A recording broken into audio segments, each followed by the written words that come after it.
남한의 금강산이라 불리는 대둔산을 필두로 계룡산, 인대산, 마이산 등 12개의 산에 둘러싸여 있는 곳. 여느 곳에서 볼 수 없는 신비한 형상을 지닌 해발 400m의 자연 성전 월명동. 하나님의 역사 속에서 변화의 표적이 일어난 이곳에 주님의 뜻을 지구촌에 이루기 위해 자신의 인생을 오롯이 바친 이가 있다. 바로 하나님의 섭리 역사를 펼쳐온 기독교 복음 선교회 정명석 총회장 목사. 나에 대한 모든 경력을 수놓으면 하나님께 순종하는 경력이 있다 그러죠. 이 경력이 세계적인 그런 기준을 세울 수 있다.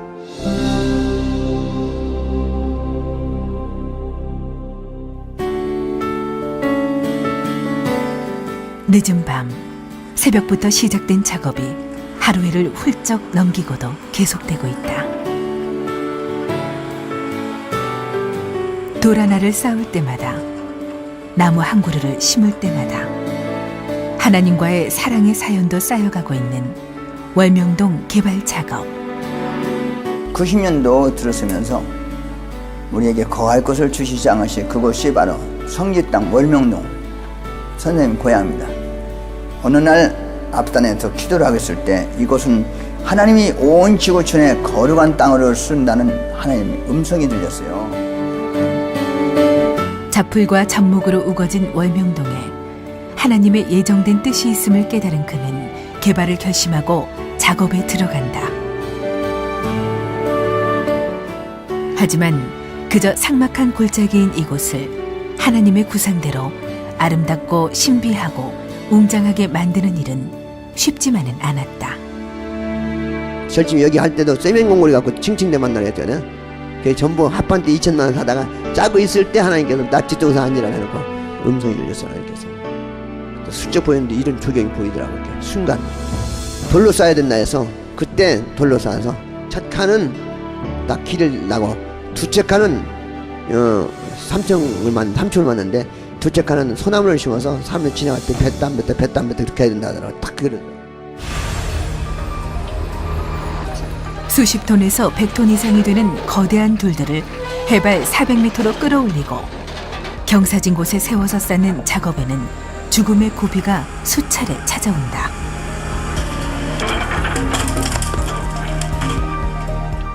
그러나 하나님이 함께 하심으로, 성자 주님이 생명을 보호하심으로, 그와 제자들의 노력과 일체된 정성으로 10년 이상에 걸친 대공사는 다친 사람 한 명 없이 진행된다. 이것은 작품입니다. 작품. 하나님의 자연과 인간의 수고를 합쳐서 놓으니까 두 가지가 되니까 멋져진 작품이 되는 것입니다. 하나님이 자리 잡은 거처답게 명승지의 요소인 물, 나무, 돌 등을 다 갖춘 세계 유일의 자연 성전 월명동은 오늘도 그와 함께 한 차례 높은 수준으로 개발되고 있다. 어린 시절 나무 뿌리와 풀 뿌리를 캐먹어야 할 정도의 지독하게 가난한 환경은 그에게 하나님을 찾게 만드는 원인이었다. 또한 자신이 보잘것없는 존재라는 컴플렉스는 오직 성자 주님께 지혜를 간구하는 기도의 문을 열게 해주었다. 9살, 10살 교회 다니면서 13살, 14살, 15살 때는 나는 어느 길을 가야 될 것이다. 평생 한번 다니면 굽지지 못한 길인데 인생이 깊이 생각 돌아다녔어요. 다시 수도 생활을 했습니다. 15살 때 산으로 또 올라갔어요. 국민학교 졸업하고 밤이 깊도록 낮이 가는 게 모르도록 울면서 기도하고 인생의 길을 영원히 가는 길, 내가 일생 동안 가는 길을 가르쳐준다고, 그 길만 가겠다고 기도하기 시작했어요.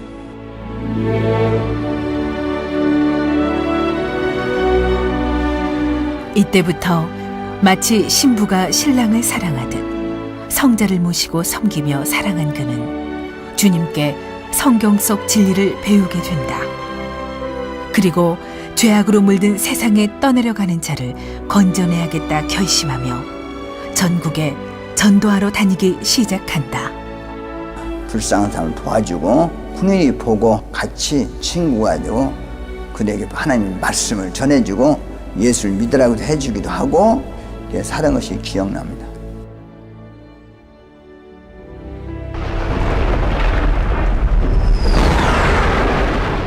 그러던 1966년 8월 어느 날 그는 베트남전의 전투병으로 파병이 되고 수시로 포탄이 날아드는 긴박한 환경 속에서 적군이고 아군이고 할 것 없이 날마다 죽음을 맞이하는 모습을 바라보며 인생의 허무함과 생명의 소중함을 뼈저리게 깨닫게 된다. 이 세상 사람들이 전쟁을 해서 왜 하느냐? 평화를 위해서 하는데 싸우는 게 평화가 아니라고요. 투쟁 속의 투쟁이 평화다고 하는데 그것이 아니다. 싸우지 않고 사랑하고 이해해주고 할 때 평화가 오는 건데. 그는 상대에게 총구를 겨누지 않으면 자신의 생명이 위험한 상황에서도 생명을 사랑하라는 하나님의 말씀을 절대적으로 끝까지 지켜 행한다. 나는 월남에서 수십 번 꼭 죽었겠는데 사는 거야. 벌써 시체 다 없어졌어.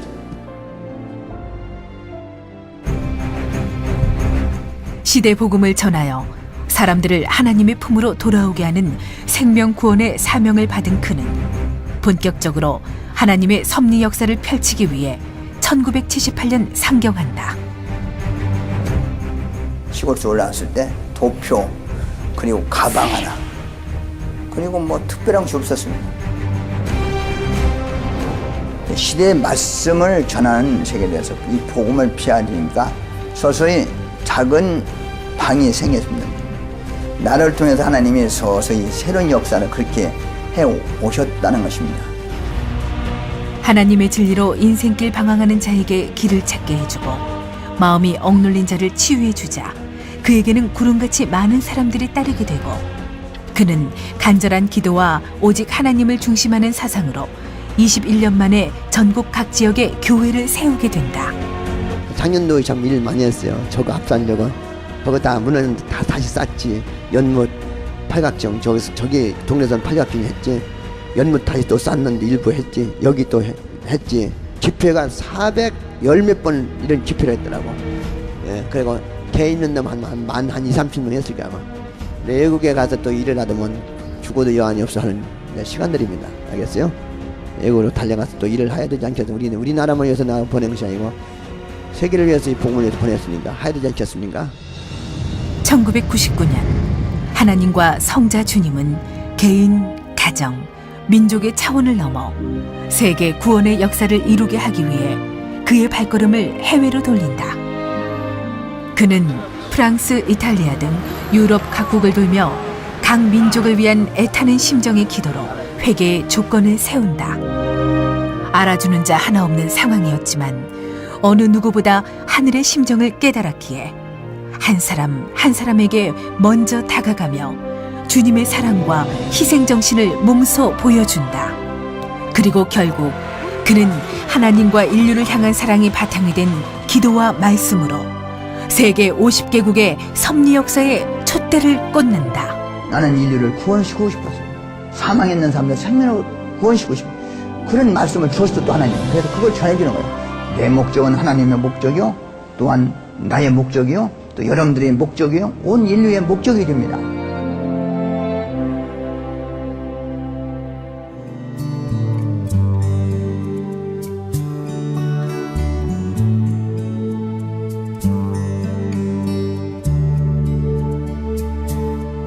내가 꿈꾸는 그곳은 나의 님이 계시. 나는 어느 길을 가야 될 것이가. 평생 한번 다니면 곱치지 못한 길인데 인생이 깊이 생에 돌아다녔어요. 결국 예수 먼저 왔더라고 와서 내가 너에게 다 맡겨놔라. 쓰린 고통이 있을 것이니 참고 견디도록 하라. 예수님도 예수님 고통받는 거, 고난받는 거, 억울하게 당한 거 나와 같이 심정이 일치가 되고 내 심령을 대신해서 살아들라. 네가 아니니까 네가 해야 된다. 아니니까 내가 아니니까 그 아니니까 너도 고통도 의미 있게 받고 환난도 뜻있게 받고 불만 없이 받으니까. 나의 사랑하는 님이여.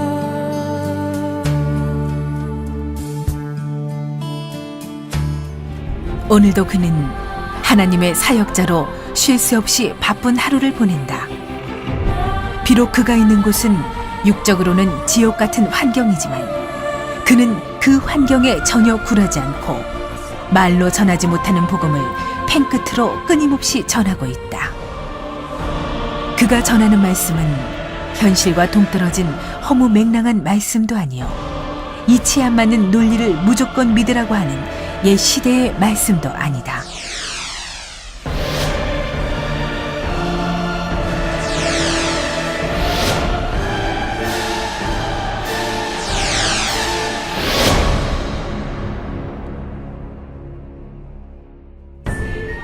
어느 시대든 하나님과 성령님, 성자 주님은 사람을 통해 땅에서의 구원 역사를 이루셨다. 그는 이 시대의 악함과 죄로 인해 억울한 누명을 쓰고 십자가의 길을 가면서도 하나님을 사랑하기에 진정 행복하다 말하며 오직 인류의 구원과 제자들을 위해 날마다 기도와 말씀으로 함께한다. 그리고 그를 따르는 제자들은 그 기도와 말씀을 통해 인생의 길을 찾고 변화를 이루며 기쁨의 삶을 살아간다. 신앙생활 열심히 잘 하니까 좋다. 약한 자들 늘 붙잡아주고 말씀 잘 들어. 열심히 해서 끝까지 가자. 너희들 소원도 이루고 내 소원도 이루자. 하다가 서로 만나고 멋있는 역사가 올 것이니까 희망으로 우리 현대에 있는 일을 열심히 하자. 오직 하나님을 향한 사랑 하나로 그 말씀에 100% 믿음과 순종을 보이며 이 땅 가운데 하늘의 뜻을 이루어온 정명석 총회장 목사. 그는 오늘도 당당히 증거한다. 자신을 통해 주님이 이끄시는 주 하나님의 섭리 역사라고.